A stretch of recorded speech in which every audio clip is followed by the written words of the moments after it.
Hello and welcome back to another episode of Bobby Corder's Making Sense podcast.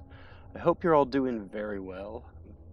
So, without any further ado, we are going to get right in, or back to where we were with the Zodiac Killer. Okay, so we last left off with the death of Paul Stein, cab driver, and follow-up letters.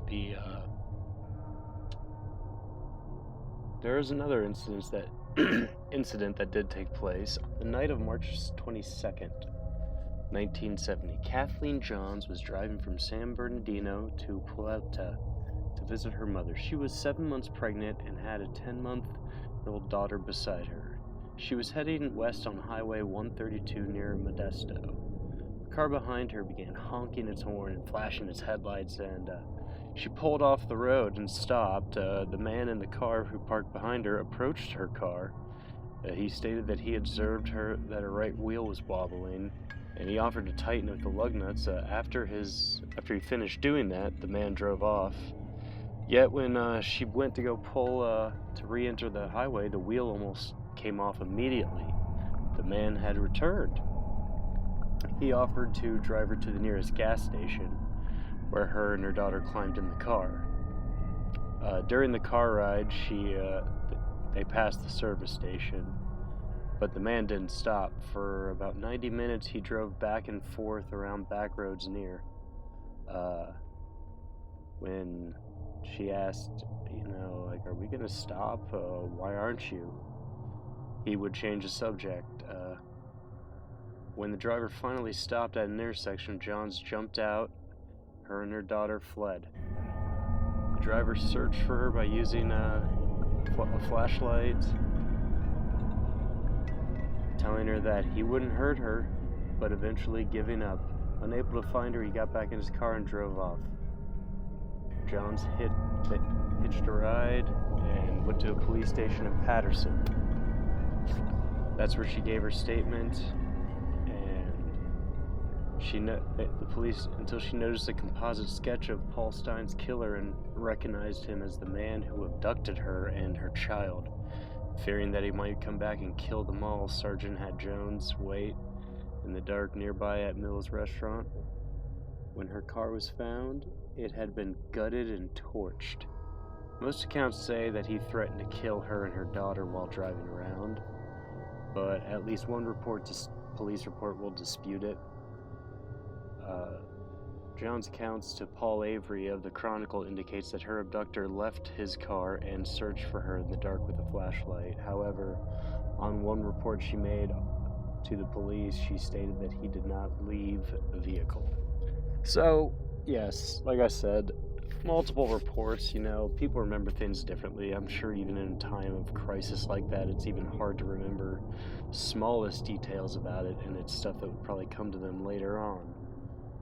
I mean, I've never been in a situation where it's been life or death with the hands of a serial killer, but I mean, I can imagine, in that moment there's such a sense of shock, and I mean, not even with having a kid nearby, that's even kind of more scarier. So, in the vlog I mentioned a phone call. There was two attorneys that were on a television show, like kind of a late night talk show, kind of like the modern day news circuits, how there's like Meet the Press and all of that, what have you. A man called in claiming to be the Zodiac, and they had asked him to give some, elaborate on it a bit more, try and convince these two attorneys that it was them, but that has later turned out to be a fraud, because another letter came in saying that wasn't me who called, or I believe it was something that was in a code, because one of the other codes that he had sent got broken more recently. Let's see here, yes. Earlier I had mentioned Paul Avery, who was a reporter for the Chronicle. He had also been covering the Zodiac case the entire time. On the 27th of October in 1970, he received a Halloween card signed with the letter Z, and the Zodiac's circle or cross symbol, handwritten on the card, was a note saying, "Peekaboo, you are doomed."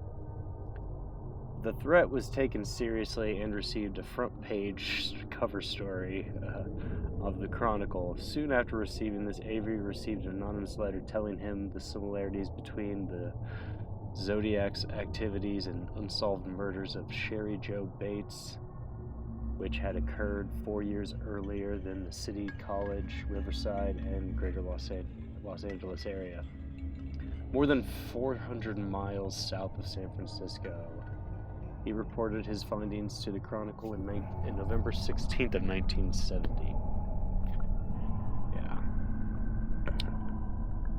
So, yeah, this is one that's just, it keeps getting weirder and weirder. Now, there's, like many things throughout history, there has been films made of this. There was a movie made of this, which was actually one of the people who helped contribute to the story was the survivor of the leg attack.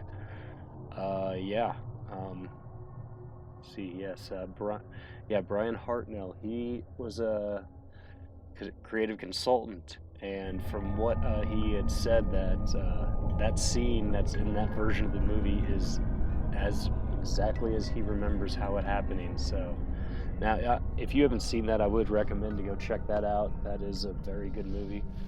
And speaking of movies, the clip at the end of the vlog, I have to explain that a little bit. That was from a movie that was released in 1970. That was a movie that was released to spread awareness of the Zodiac Killer, solely to arrest him and catch him. So some companies in Hollywood took it upon themselves to make that movie and get it out there, hoping that that film would help bust him. But yes, crazy stuff indeed. Now, there is somebody who they did believe to be suspects after a while. There is a it's interesting about this because there's not a lot of, there are some suspects, but there aren't really any other than just people doing their own speculation. Like, there's people of interest who were just shady people or questionable people. There's people connecting the Zodiac to Ted Kaczynski, the Unabomber.